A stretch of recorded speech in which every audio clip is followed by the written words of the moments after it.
l'usine excellente, est notamment consacrée à l'automobile. Alors l'automobile, elle est en train de vivre plusieurs révolutions concomitantes. Il y a bien sûr la montée en puissance de la voiture électrique dans un contexte de transition énergétique. Il y a l'avènement de la voiture autonome qui va bouleverser absolument toute l'industrie. Il y a l'émergence des nouvelles mobilités, mobilité partagée notamment. Et puis, il y a une révolution industrielle majeure, un peu plus discrète mais pas moins importante. Il s'agit des nouvelles méthodes de production et d'organisation qui s'appuieront sur les nouvelles technologies. Alors, les Allemands ont appelé ça l'industrie 4.0. En France, on parle plutôt d'industrie du futur.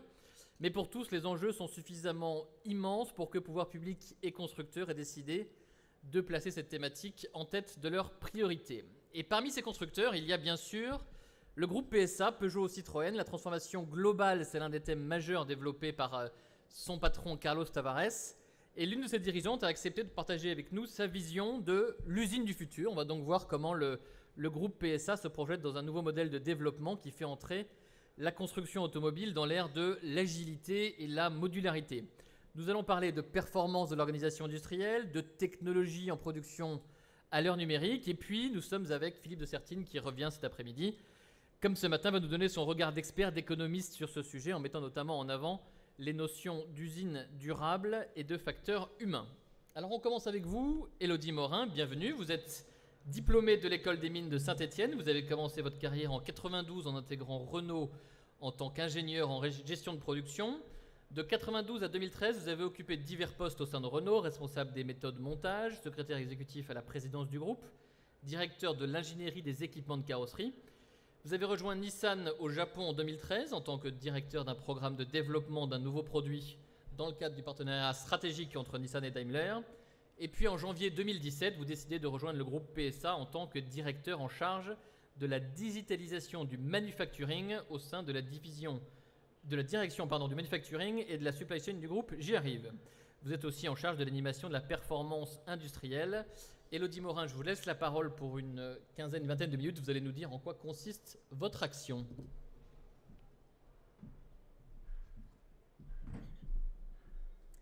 Merci.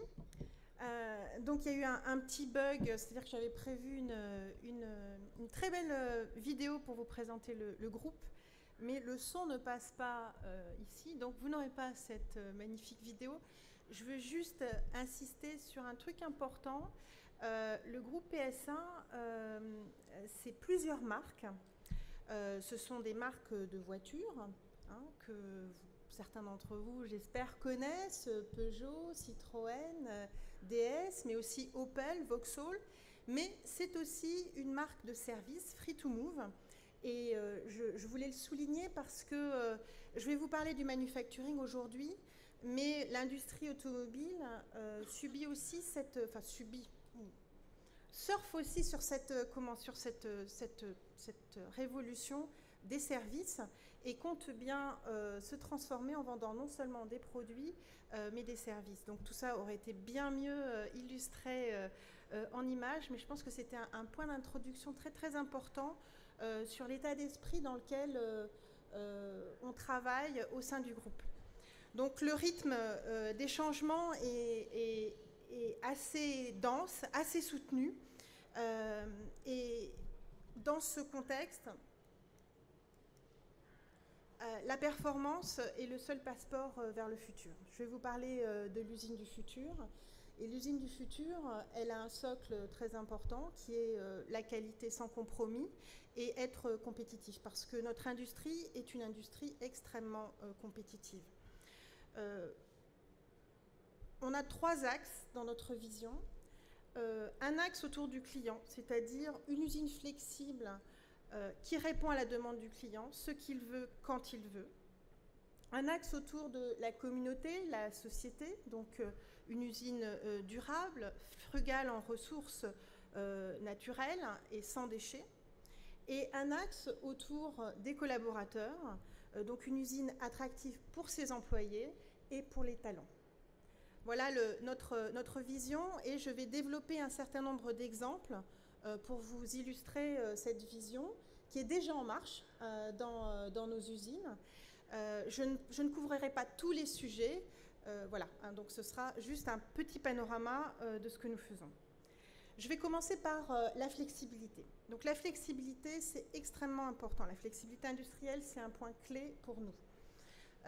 Juste à titre d'exemple, pour vous expliquer finalement ce qui nous anime, ce qui nous préoccupe, je vais vous parler de la transition énergétique. Donc la transition énergétique est vraiment un sujet de préoccupation pour l'industrie automobile et puis pour notre groupe. Et si on regarde quelques années en arrière, pas si longtemps que ça, en 2015, vous avez le Dieselgate. Le diesel, à cette époque, par exemple sur le marché français, c'était plus de 60% des parts de marché. Maintenant, c'est moins de 40%. Cette année, la communauté européenne a décidé de sévériser les normes d'émissions de CO2. Donc, ce qui va nous amener à revoir totalement nos mix de véhicules électrifiés.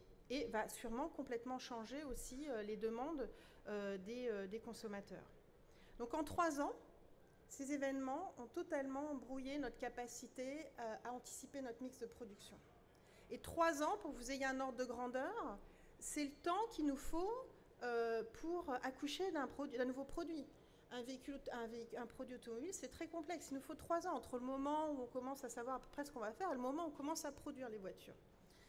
Donc, c'est extrêmement perturbant. Et c'est pour ça que être très flexible industriellement, c'est un point clé. Si je continue à filer cet exemple, ici vous avez les 2 plateformes de PSA, les plateformes sur les châssis, hein, ce que vous ne voyez pas sous la carrosserie. Donc il y a une plateforme qui est modulaire et qui peut accepter des véhicules thermiques et des véhicules hybrides, et une plateforme qui peut accepter des véhicules thermiques et des véhicules électriques. Alors ça semble rien comme ça, mais entre un thermique et un hybride, alors vous pourrez aller voir sur le stand de PSA un véhicule hybride. Sur un véhicule hybride, non seulement vous avez le moteur, mais derrière vous avez aussi un petit moteur électrique, vous avez des batteries plus importantes. Sur un véhicule électrique, si vous mixez un véhicule thermique et un véhicule électrique, tantôt vous avez un moteur à l'avant, un moteur thermique, tantôt vous ne l'avez pas, vous avez un petit moteur électrique qui prend beaucoup moins de place, et puis vous avez une grosse batterie. Donc c'est vraiment des architectures de voitures qui sont très différentes. Et le challenge pour nous, dans un monde où je viens de vous l'expliquer, finalement, on ne sait pas dire si on va fabriquer 10% d'un tel modèle, 20, 30, 50, eh bien, il faut que notre système industriel soit complètement flexible. Parce que si on a des systèmes très spécifiques, pendant qu'on va fabriquer des hybrides, on va en avoir une partie du système de production qui va être complètement oisif, qui ne va pas produire. Et donc ça, c'est des surcoûts. Donc, nous mettons en marche et nous avons des usines très flexibles. Alors ça se joue comment ? J'ai pris 2 exemples. Par exemple, si je continue sur l'exemple de l'hybride et du thermique, eh bien, on a vraiment travaillé sur la conception du produit et du process pour être très flexible partout, sauf dans certains endroits très cantonnés. Hein. Vous avez plusieurs phases de process de fabrication d'un véhicule. Vous emboutissez de la tôle, vous la soudez, ensuite vous faites du traitement de surface, vous peignez, et ensuite vous assemblez toutes les pièces que vous mettez dans la voiture au final. Et donc sur la partie où on assemble les pièces tôlées, eh bien, il y a des parties qu'on n'a pas pu rendre complètement flexibles et qui sont spécifiques. Mais tout le reste de notre flux est flexible, c'est-à-dire qu'il va pouvoir encaisser des variations de mix entre ces voitures qui sont très différentes sans générer de surcoût. Deuxième exemple de ce que c'est que la flexibilité industrielle, je prends l'exemple des flux logistiques. Les flux logistiques au montage, vous avez plusieurs milliers de pièces à approvisionner et à monter sur votre véhicule. Donc c'est des flux très complexes qu'il faut synchroniser avec le travail d'assemblage. Donc on a modifié un certain nombre de nos sites de production pour découpler notre organisation de la logistique et notre organisation de la production, enfin, de la ligne principale où on assemble les pièces, ce qui nous permet d'être beaucoup plus flexible, de faire face à des changements sans avoir à prendre 3 mois pour tout changer, tout réaménager dans l'usine. C'est ça la flexibilité, hein, parce que prendre 3 mois pour tout réaménager, c'est des surcoûts. Et c'est du temps, du délai pour le client. Donc ces nouvelles organisations logistiques, on les fait aussi avec des approvisionnements automatisés. Actuellement, dans nos usines, on a plus de 2000 robots. En fait, on appelle ça des AGV, des Automatic Guided Vehicles. Vous en voyez certains dans le salon, qui approvisionnent des kits de pièces en bord de chaîne. Et puis, la flexibilité, ça peut être aussi... quand on fabrique nos kits de pièces, on a des opérateurs qui vont choisir dans des meubles, dans des armoires, les pièces pour faire leur kit. Et tout ça, pour l'instant, ce sont des... Quand on donne l'information à l'opérateur, c'est filaire, c'est-à-dire vous avez des fils, vous câblez, vous envoyez l'information. Si par exemple, vous devez réorganiser cette zone parce qu'il y a une pièce supplémentaire, une nouvelle diversité, c'est très compliqué. Il faut tout débrancher, remettre les meubles à leur place, rebrancher, retester. Donc, par exemple, on est en train de déployer des systèmes sans fil. C'est-à-dire que l'information, elle ne vient pas par des réseaux filaires, mais sans fil. Donc, on a bien sûr à réaménager les meubles, mais d'un point de vue de la reprogrammation de la logique des armoires, c'est beaucoup plus simple. Donc voilà, juste quelques exemples pour vous illustrer les enjeux, ce que c'est que la flexibilité industrielle dans une usine qui fabrique des automobiles. Le deuxième axe de notre vision de l'usine du futur, c'est une approche globale pour une usine frugale et durable. Et donc là, j'ai choisi d'illustrer quatre points cardinaux. Le premier, très important, le compactage des surfaces industrielles. C'est peut-être une évidence, mais bon... moins on a de surface, moins on dépense d'énergie, moins on chauffe, moins on climatise.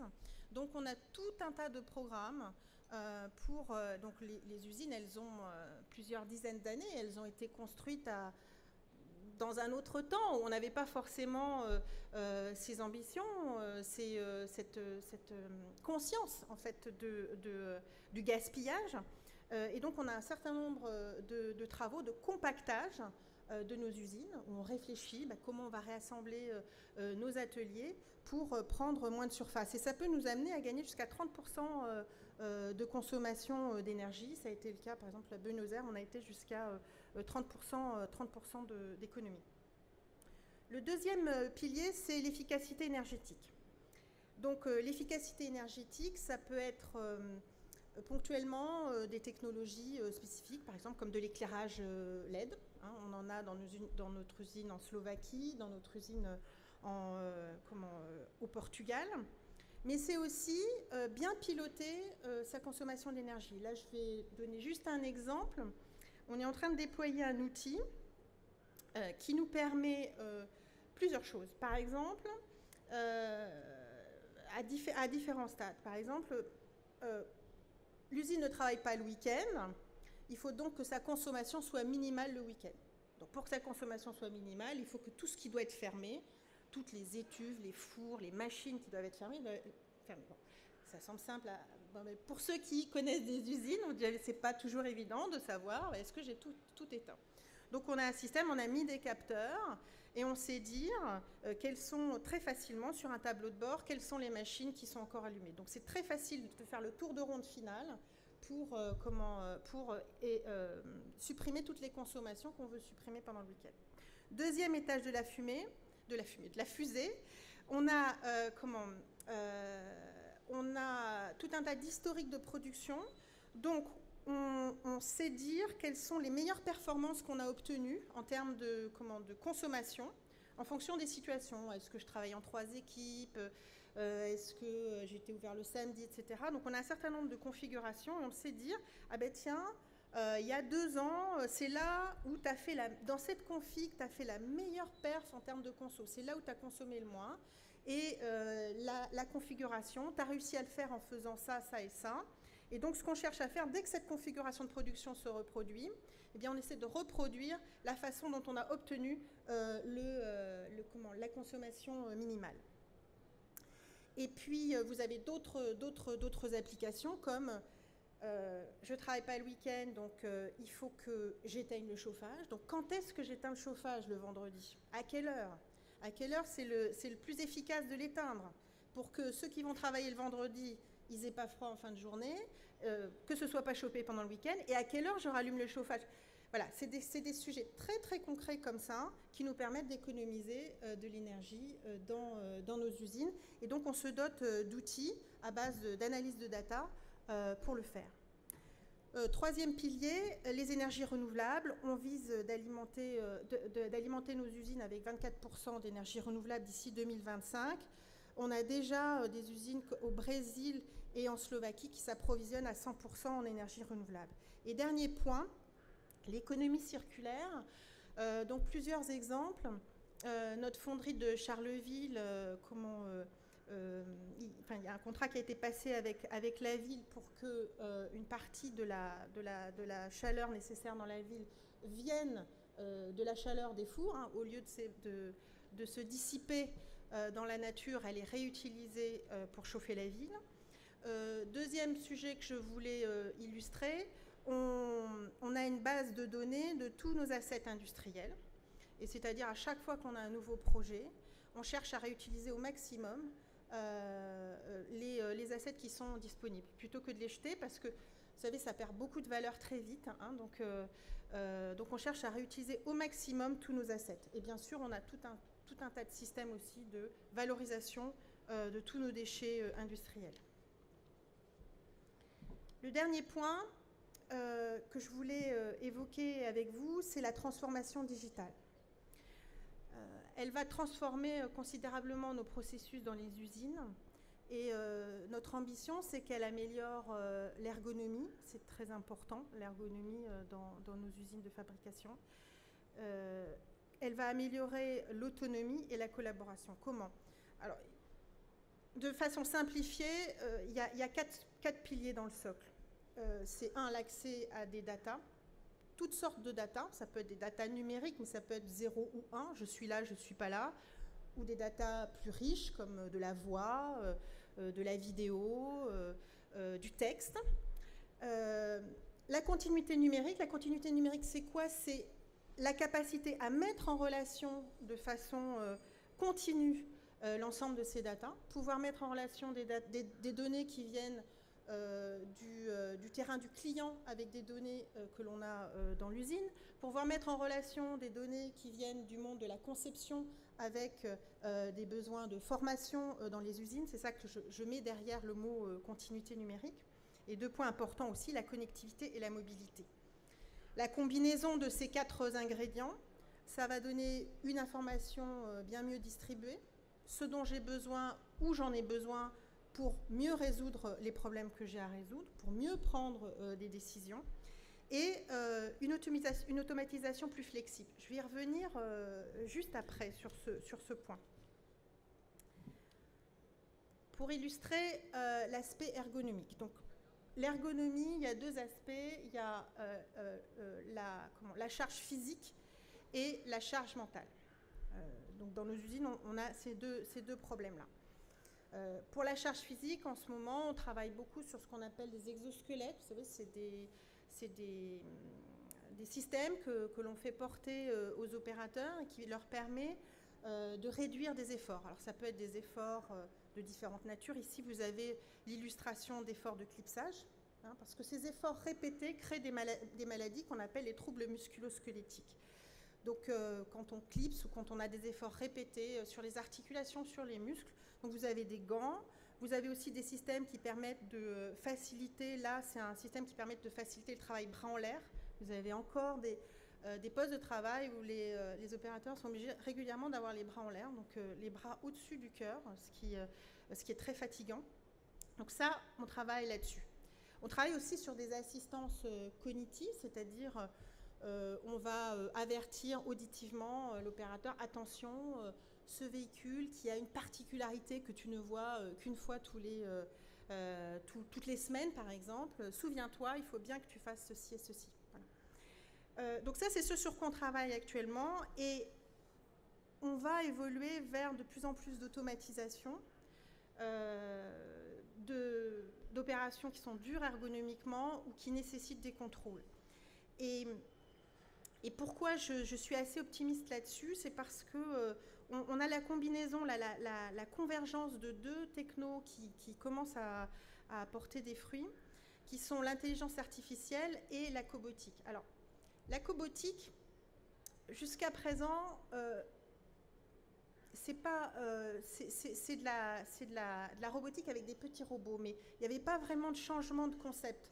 Hein, c'est-à-dire qu'il fallait toujours donner à un cobot, on lui dit, voilà, je prévois, tu dois faire telle trajectoire, et voilà, je la fais. Mais le cobot, il est plus petit, il est plus flexible, on peut plus facilement le déplacer, enfin voilà, il est plus facilement intégrable dans le système.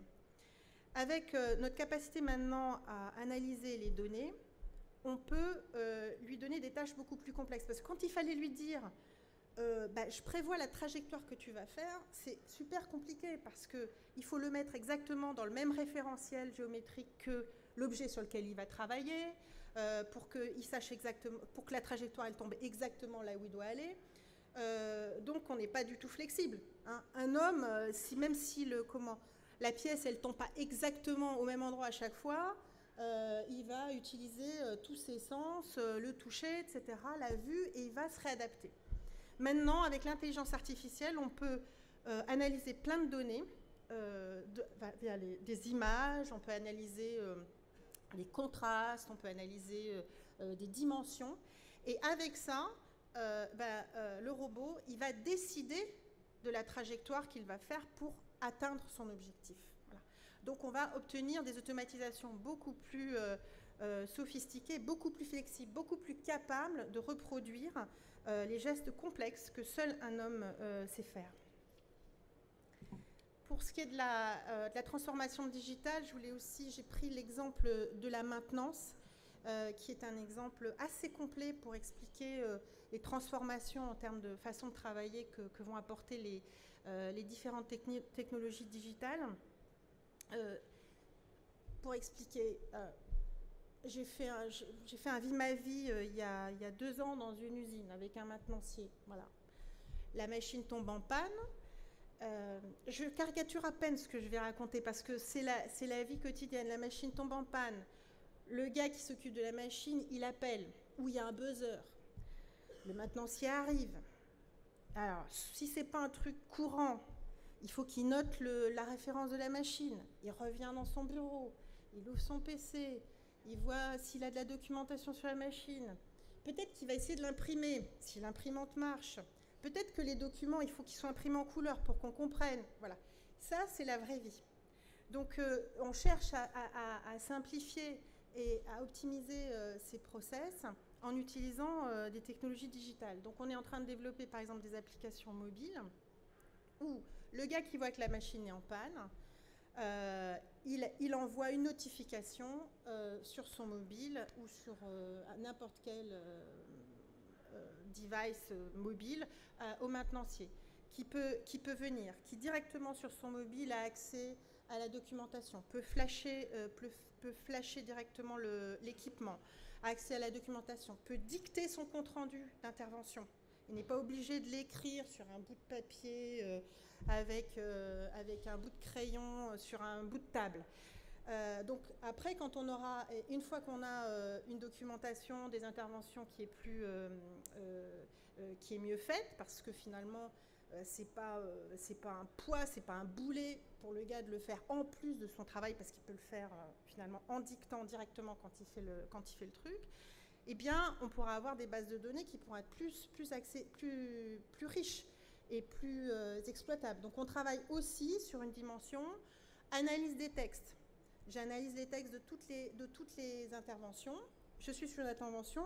Je vais voir que sur ce type de symptômes, il y a 6 mois, eh bien, un autre gars d'une autre équipe a eu à intervenir. Et il a trouvé cette solution. Il a appliqué cette solution.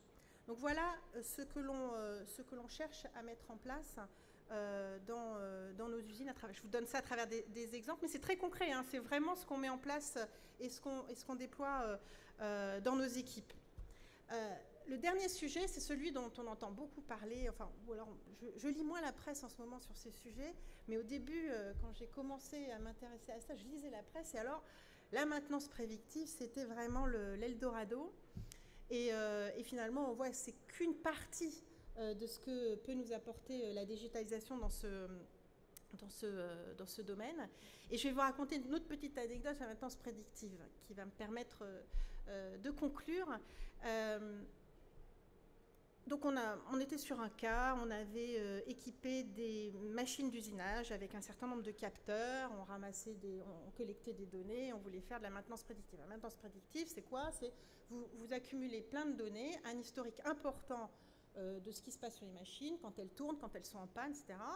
Et puis jusqu'à avoir suffisamment d'historique pour que quand un schéma de panne se reproduit, eh bien l'algorithme le reconnaît. Il dit « Ah, là, attention, le paramètre A est à tel niveau, le paramètre B est en train de passer de tel niveau à tel niveau, le paramètre C est en train de frémir dans ce sens-là.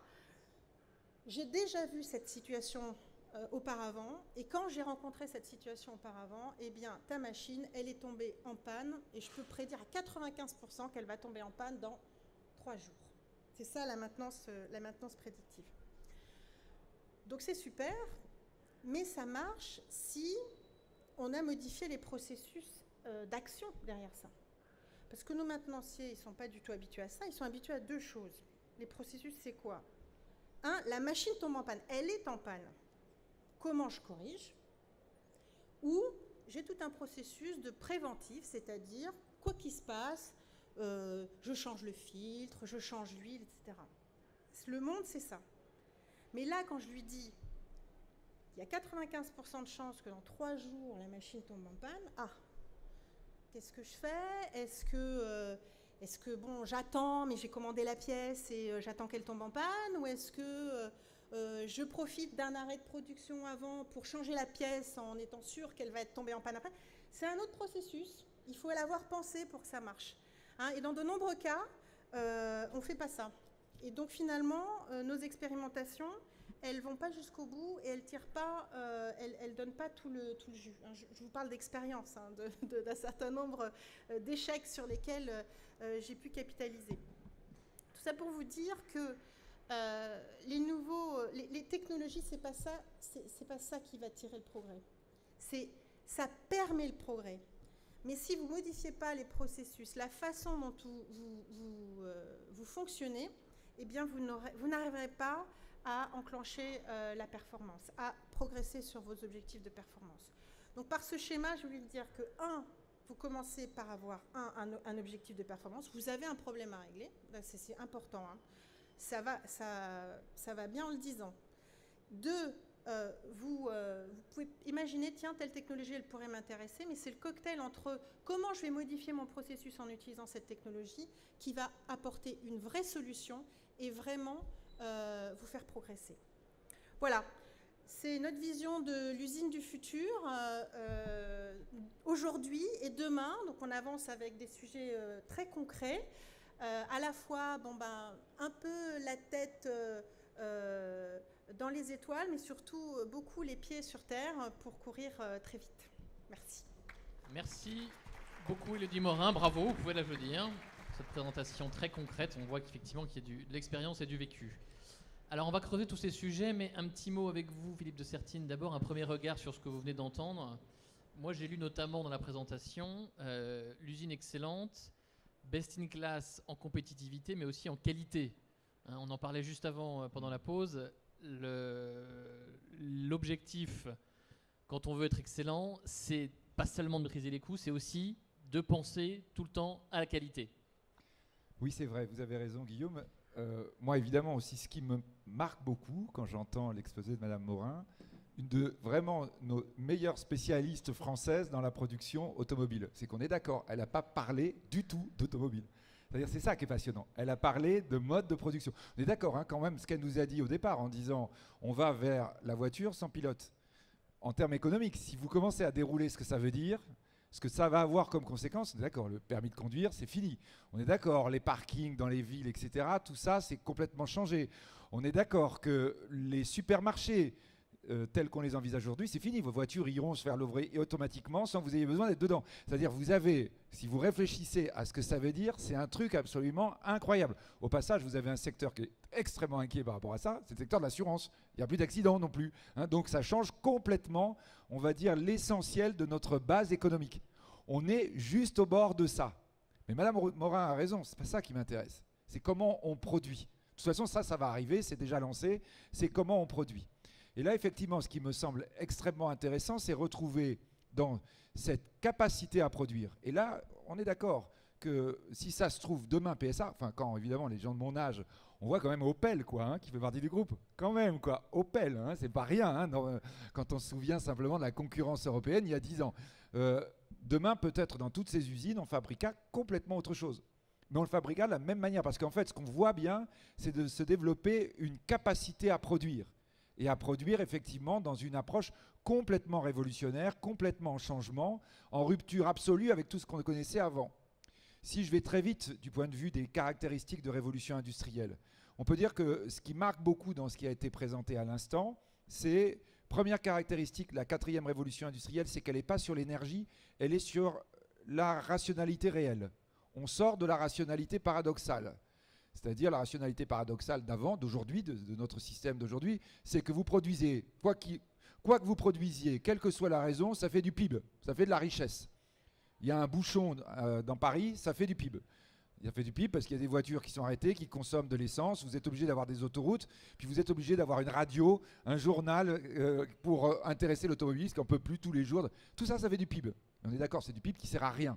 C'est voire même du PIB terrible parce qu'il nous consomme de l'énergie pour rien. Là, tout d'un coup, on voit bien l'approche qui est la nôtre, ça va être une rationalité réelle. Plus ça va, plus je dois être rationnel, plus en fait j'écarte le PIB paradoxal. On note au passage évidemment que dans cette logique, ce ne serait pas gênant d'avoir une voiture qui dure 50 ans. Alors qu'actuellement, non. Il faut qu'une voiture, on la renouvelle parce qu'on dit, mais dis donc, si jamais ta voiture elle dure 50 ans, une fois que tout le monde est équipé, je fais quoi ? Là, on est d'accord, comme je sais produire, je m'en fous. Si je produis plus de voitures, peut-être je fabriquerai des lits après. Puis après, des machines à laver, etc. Mais enfin, peu importe, je sais produire. Donc on est là dans quelque chose qui vraiment change énormément cette logique de production. La deuxième caractéristique qu'on évoque un tout petit peu, et là pour le coup, à mon avis, qui est quelque chose qu'on doit avoir sous-jacent, c'est le fait que la 4e révolution industrielle est décentralisée. La centralisation, c'est l'usine d'avant. Pourquoi on avait des grosses usines, des énormes unités? Parce qu'on rassemblait les gens. Et ça va m'amener à la remarque par laquelle je finirai sur la question de l'emploi. On rassemblait les gens et du coup, effectivement, on essayait de faire des usines gigantesques dans lesquelles il était rationnel d'avoir le maximum de gens. Et d'ailleurs, à côté, on avait l'exemple, vous n'êtes pas issu au départ de la famille Peugeot, mais à Peugeot, on fabrique une ville, quoi. On fait Sochaux, Montbéliard à côté. C'est les gens qui travaillent et qui viennent consommer. Et d'ailleurs, qui ont tous des voitures Peugeot. C'est-à-dire, il y avait une rationalité qui était une rationalité, on va dire, de 1e ou 2e révolution industrielle. Là, quand vous regardez bien ce qu'on est en train d'évoquer, on est le plus rationnel possible, on répond à la demande, on est avec quelque chose qui consomme le moins possible d'énergie. Ça veut dire quoi? Ça veut dire que de plus en plus, on se rapproche du consommateur. Et que la logique qui va être de plus en plus celle de l'industrie de demain, c'est pas de créer une ville pour avoir des gens qui produisent et des gens qui consomment à côté de moi, c'est accepter qu'on apporte l'usine même de toute petite taille, parce qu'en réalité ça marche très bien avec un cobot et une unité de toute petite taille à côté d'une population qui peut être de plus en plus horizontale et pas verticale, de plus en plus plate sur la terre et pas de plus en plus rassemblée. Comme vous l'avez dit tout à l'heure, plus vous rassemblez les gens, plus ça pollue. Plus c'est quelque chose qui pose un problème énergétique. Le paradoxe 2018, c'est que jamais l'humanité était aussi nombreuse sur la Terre, jamais dans toute l'histoire humaine on a occupé aussi peu d'espace terrestre. Vous n'avez jamais eu autant de monde sur la Terre, jamais aussi peu d'espace terrestre utilisé, et jamais une Terre aussi irrespirable du fait de l'activité humaine. C'est intéressant de voir que ça y est, la solution elle est là. On est prêt à produire près des gens. Et j'en amène, ça m'arrive évidemment à la 3e remarque, je suis un peu trop long, ça va quand même. À la 3e remarque, celle qu'on fait quand on voit les photos, c'est qu'évidemment, on voit une personne sur une photo et 0 dans les autres. C'est que oui, l'industrie et l'usine du futur, c'est une usine dans laquelle il y a peu d'humains. Et là encore, quand on a les gens de mon âge, ils sont tout de suite très inquiets parce qu'ils ont l'image du souvenir de la sortie de Boulogne-Billancourt. Vous voyez des hordes de gens qui sortent alors qu'ils ont l'air quand même crevés, etc. Mais on dit, ah, c'était la belle époque, on avait du boulot quand on voulait. ou à Sochaux, c'est pareil, enfin on va dire, hein, c'était donc ces énormes masses de gens qui travaillaient en disant mais qu'est-ce qui se passe quand dans l'usine il n'y a plus de boulot? Il se passe qu'on produit. Le but, attendez, là il faut qu'on revienne, le but c'est pas avoir du boulot, le but c'est produire. Vous allez dire oui mais c'est important que les gens travaillent. Non, je ne vous ai pas dit que les gens n'allaient pas travailler, j'ai dit que si la production peut se passer de gens, est-ce que c'est vraiment gênant? Non, c'est pas gênant, ils vont faire autre chose. Et là tout de suite la question qu'on pose c'est de dire mais vous êtes sûr qu'il y a autre chose à faire? Alors on la pose beaucoup en France, parce que la France, les statistiques de l'INSEE nous dit encore hier, on est à 9,1 de chômage, on sait que c'est plus, et donc on voit tout le temps le chômage français en disant mais si l'industrie utilise plus de gens, du coup il va y avoir du chômage énorme. Dans le reste du monde, du pays occidental, des pays occidentaux, des pays développés, on est partout au plein emploi. C'est-à-dire, le problème c'est qu'on trouve plus de gens pour les emplois. Et on voit bien que ça mute de plus en plus vite. Alors il faut être très clair, hein, plus la population mondiale monte, plus elle vieillit. Plus elle vieillit, plus elle consomme du service. Alors peut-être là, quand on est ici, dans un salon comme ici, on a tendance à dire la vraie valeur produite, c'est la valeur concrète. Ça, ouais, quand on nous parle de tôle, ça c'est réel. Moi, mon papa, il a vécu 10 ans de plus, il est mort à 100 ans.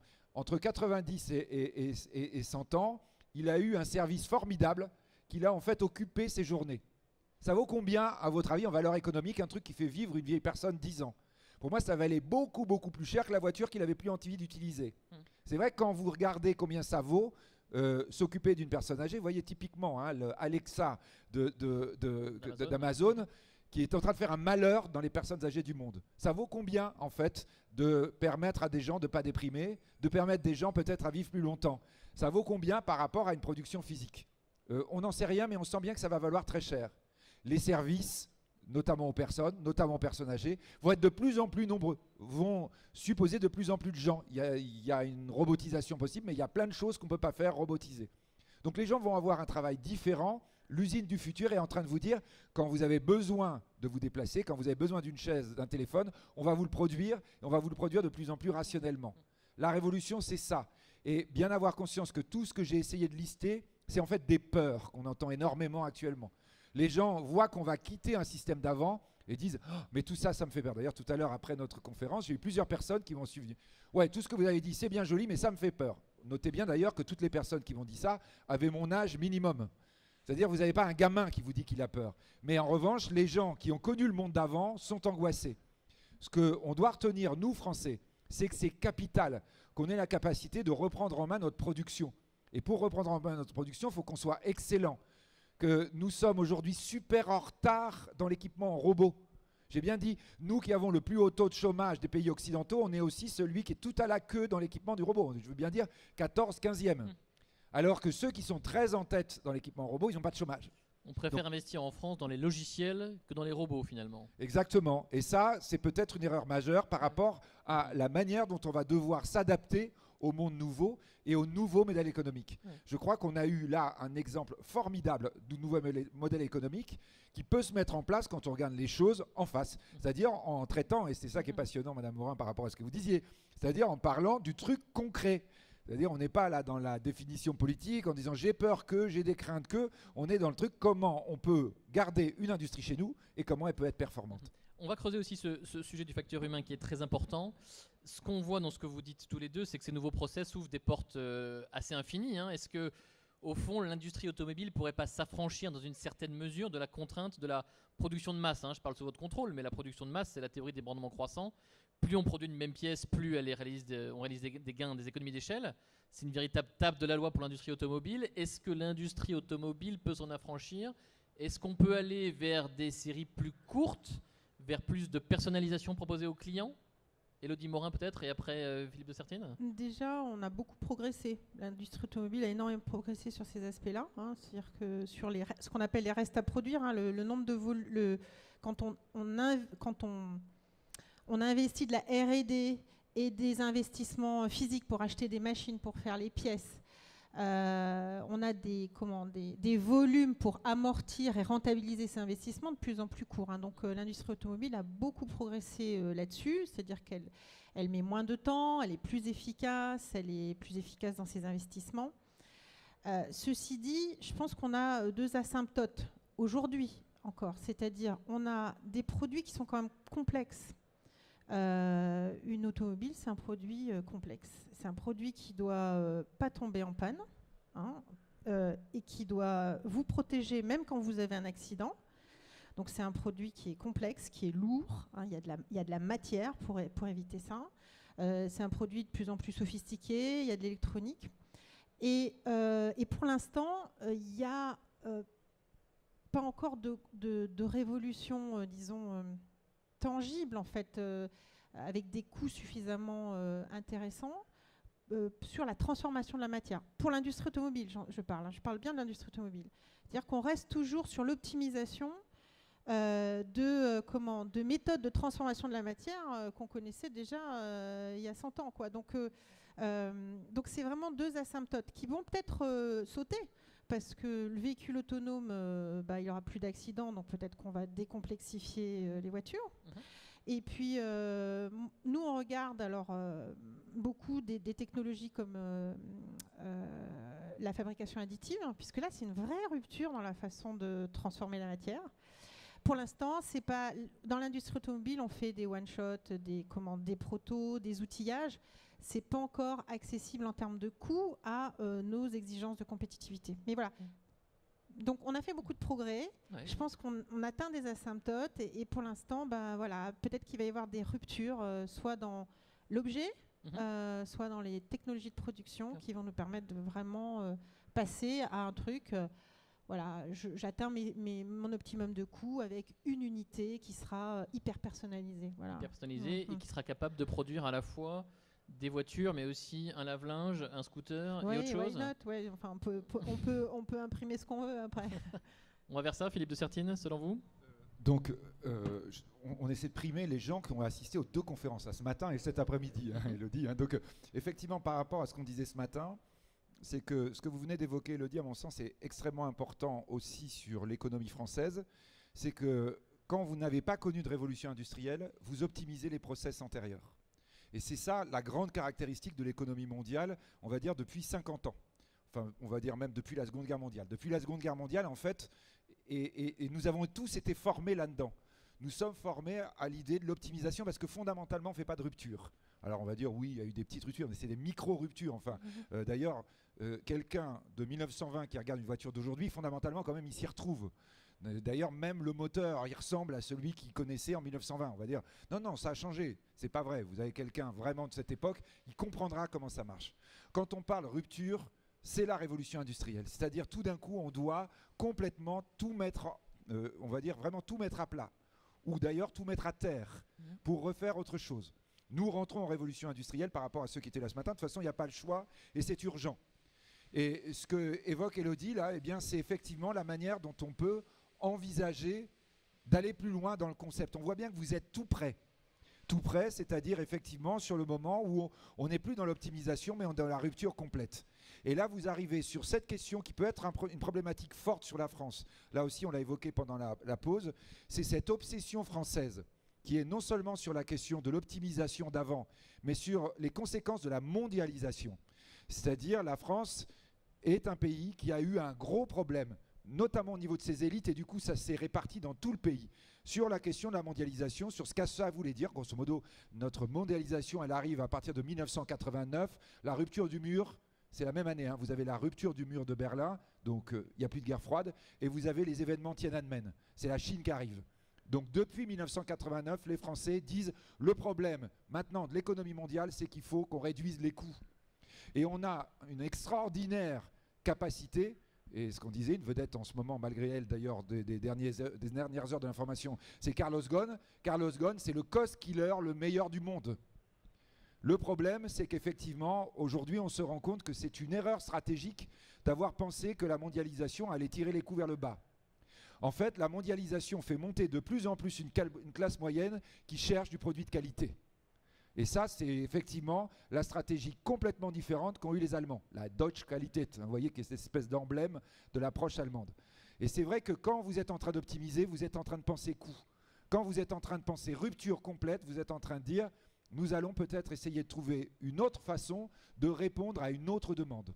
Et je trouve ça très très intéressant de sentir que vous n'êtes pas loin, si je peux me permettre, et voyant de l'extérieur, Élodie, hein, mais en disant, mais on est presque dans le tabou, quoi. Parce que dans un administrateur d'un groupe automobile français, on ne peut pas lui dire qu'on est tellement bon pour produire maintenant qu'il faut qu'on produise des machines à laver. Il ne peut pas l'entendre. Et on a vu votre sourire en disant oui, évidemment, on pourrait aller jusque-là. Mais oui, mais parce que là, on est effectivement dans la rupture totale. Quand vous êtes embarqué dans de la gestion d'optimisation, la rupture est très compliquée à faire quand vous êtes dans une grosse structure. Je vais même plus loin, je pense qu'elle est impossible. Et que donc par conséquent, il est nécessaire, et là pour le coup on le retrouve y compris dans votre groupe, dans cette idée de favoriser des toutes petites structures. De dire on va atomiser la recherche vers quelque chose qui serait une rupture complète. Ou parfois même, on va racheter des petites entreprises qui nous semblent particulièrement pertinentes par rapport à la manière dont on envisage la rupture. Je pense que c'est une première façon de traiter le problème, c'est pas forcément le résoudre. Alors faire face à la rupture, Élodie Morin, organiser le changement, c'est évidemment une thématique très importante.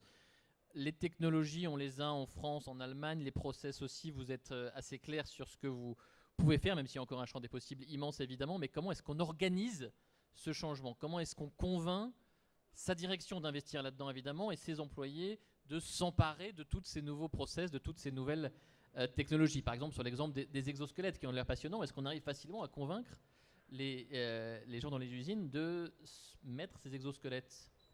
Alors, oui, alors les exosquelettes, il faut en parler, mais les exosquelettes, c'est...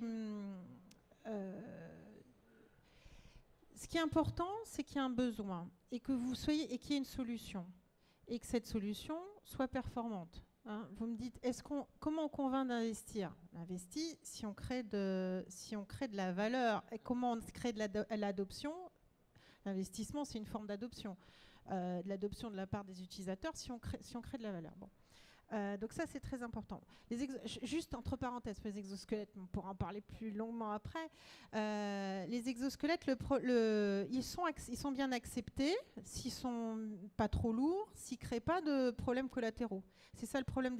Pour l'instant, ça se déploie pas beaucoup parce que quand ça règle un problème, ça en crée un autre. Ça va vous régler votre problème de bras en l'air, mais ça va vous créer des problèmes sur le dos.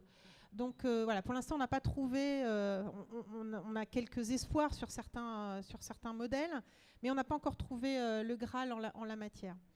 Et puis pour revenir sur plus génériquement sur votre question de l'adoption et de l'investissement, convaincre du changement, le schéma, là, il est très important. C'est-à-dire que c'est pas de la technologie pour la technologie. Hein. On a eu des expériences, on s'est dit chouette, on va donner des tablettes aux gens. Alors on va supprimer les PC portables, comme ça on va faire des gains sur les coûts d'informatique, etc. Puis les tablettes c'est moderne, c'est mobile, enfin bref, il faut bien trouver comment s'en servir. Je vais faire vous dire qu'on a toujours les PC portables et que les tablettes elles sont dans les tiroirs. Voilà, tout simplement parce qu'on n'a pas pensé à c'est quoi mon besoin, qu'est-ce que je vais faire avec ça. Donc pour conduire le changement, on a deux axes. Quand nos sujets demandent un peu d'ingénierie, on va dire, sont un peu plus complexes, donc on a vraiment un mini-projet avec un utilisateur qui va tirer le sujet, qui va co-développer son produit avec les gens qui sont capables de lui fournir les technologies, de développer du code s'il faut développer du code, avec un objectif de rentabilité. Hein, d'accord ? Donc on se dit, je fais ça parce que ou je vais gagner de la qualité, ou je vais gagner des sous. D'accord ? Donc ça, c'est le premier courant. Le deuxième courant, on favorise toutes les initiatives locales. Et il y a plein d'initiatives locales qui sont prises. Vous avez les usines ont des moyens, il y a des geeks partout, il y a des gens qui prennent des initiatives, qui font des trucs fantastiques localement. Et donc, ils créent des produits et on a une animation pour identifier tout ce qui est créé dans les usines. Et quand c'est élu et plébiscité par tout le monde, on réinvestit de l'argent pour le transversaliser dans l'ensemble des usines. Voilà. Philippe de Sertine, et ce sera la dernière question, parce que je sais que vous avez un taxi à prendre, il faut absolument vous libérer. Quand on a préparé cette table ronde, vous m'avez dit cette révolution industrielle, elle ne peut pas se faire sans aborder les questions de plaisir au travail et même de bonheur au travail. C'est pas un peu antinomique ça quand même comme non, absolument comme pas. Notion ? Non, absolument pas. Quand on est en train de dire la rationalité plus forte, c'est ça que ça signifie. Ça signifie qu'aujourd'hui, quand vous êtes en train de regarder la raison du mal-être au travail, bonheur, on ne sait pas définir en économie, c'est pas une notion économique. Mal-être, oui, On voit très bien ce que ça signifie quand des gens ne sont pas bien dans le travail. Pourquoi aujourd'hui, majoritairement, nous avons du mal-être au travail? Parce que les personnes n'ont pas le sentiment qu'elles sont sollicitées selon leurs compétences. Je vais même plus loin. Elles ont le sentiment très souvent dans leur journée qu'on leur demande de faire des tâches pour lesquelles elles sont trop compétentes. Souvent, quand vous avez quelqu'un qui dit « je vis mieux mon boulot parce qu'enfin, dans cette entreprise, on me demande ce que je sais faire. Je peux enfin m'exprimer. » Et donc, le mal-être provient souvent de ça. Donc, la rationalité, elle est possible de ce point de vue. Elle suppose alors, et là je rebondis sur la question, je veux absolument, vous voyez là c'est typiquement le truc qu'on fait à la télé pour répondre complètement à côté de votre question, mais c'est important, c'est de dire que ça se recoupe quand même. Pour convaincre les conseils d'administration, vos tutelles, etc., il faut qu'à ce moment-là, celles-ci acceptent que l'on va avoir beaucoup d'erreurs. C'est absolument capital de bien comprendre que là, nous sommes dans la logique de continuation et d'exploitation du fonctionnement d'avant. L'erreur est interdite. Alors que quand on rentre en rupture, l'erreur est systématique. Un problème fondamental du management français aujourd'hui, c'est qu'il n'accepte pas, il n'arrive pas à comprendre que l'erreur est importante. Vous interrogez un cadre dirigeant sur quelle est l'erreur la plus grave que vous ayez commise, caméra en face, caméra secrète, systématiquement un cadre français commence à bouger sur sa chaise, marque de son malaise. J'ai jamais fait d'erreur. Mes erreurs sont minimes. Mais non, si, au contraire, tu vas avoir des erreurs tout le temps. Ça nous intéresse de savoir comment tu vas les gérer. Le problème majeur aujourd'hui, du point de vue des ruptures, c'est qu'à chaque fois, on va dire, on va faire passer toutes les innovations, y compris celles qui peuvent apporter du bonheur au travail, je sais boucler. Mais vous voyez, on les essaie de les faire passer par ce que vous avez évoqué, une commission, une majorité, un consensus, en disant ça c'est bon, on peut y aller. Non, non, si tu fais comme ça, par définition, tu vas rater le truc intéressant. Parce que le truc intéressant, il est forcément ultra minoritaire. Personne n'y avait pensé, donc il n'y aura pas de consensus. Mais si on ne fait que les choses qui plaisent, ça veut dire qu'en fait, on écarte tous les risques d'erreur et ça, c'est la catastrophe. Et on ne perd jamais, soit on gagne, soit on apprend. C'est ce que disait Mandela, je crois. Il nous reste 2 minutes. Allez, on va vous garder encore 2 minutes pour parler, pour essayer de se projeter un peu sur le futur, sur le rythme de l'innovation qui va quand même extrêmement vite. Une technologie en chasse une autre. Comment, chez Peugeot, on s'assure qu'au moment de la prise de décision sur une nouvelle technologie, un nouveau process et la mise en production, il n'y a pas un décalage? Comment s'assurer qu'on est toujours au goût du jour? Et puis voilà. Et aujourd'hui, par exemple, sur quelle déjà nouvelle technologie vous projetez, vous regardez d'un œil en disant ça c'est pour dans 2, 3, 4 ans? Oui, ça fonctionne. C'est bon, ça marche, ouais. Ouais, franchement, c'est pas tellement une question qu'on se pose là, se dire on va être en décalage. Il y a beaucoup de choses qui sortent. On est très opportuniste. On essaie de. Je vais revenir un peu sur ce que vous disiez, c'est-à-dire que vraiment, toutes les initiatives sont les bienvenues. Il y a on favorise la formation d'écosystèmes dans nos usines pour travailler avec des startups localement, pouvoir les alimenter avec nos besoins. Les gens donc voilà, il y a vraiment une grande liberté de ce point de vue-là. Donc il y a beaucoup de choses qui émergent et qui sont fonctionnelles. Donc voilà. Donc là-dessus, on est très ouvert. On a pour ce qui est de notre veille, on a tous les ans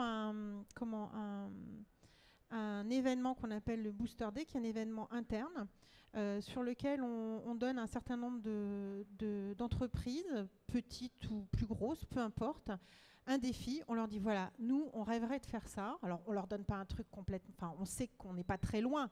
On rêverait de faire ça.